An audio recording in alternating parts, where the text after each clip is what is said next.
საბოლოო ჯამში ხო დოვლათი რამდენი არის ქვეყანაში მაღაზია ხელფასი დამოკიდებული და არა იმაზე შრომის კოდექსში რა წერია. მასეთი ხალხი რომელიც უბრალოდ მაგასაც კი ვერ ხვდება რომ არანაირი კავშირი შრომის კოდექსსა და სიმდიდრეს შორის რო არ არსებობს, მე რათში მჭირდება? მე ხო შეგნებული ადამიანი მჭირდება, რომელსაც ესმის. ფიზიკურად მე რას ვაკეთებ, თორე ტყუილს რო ელოდება ჩემგან და რო ელოდება რომ მე ახლა კანონს დავწერ და ხელფასი მოგემატებათ ხო. მასე ხო არ იმატებს ხელფასი.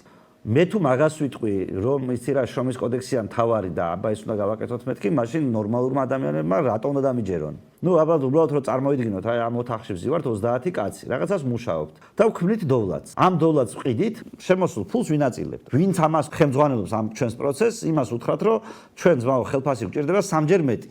მაგრამ ჩვენ რასაც ვქმნით, ის 3-ჯერ მეტი ღირებულების არ არის. თუ ვიღაცას მოთხოვთ რომ ხელფასი მომეტაო, ხო გავკვატრდებით.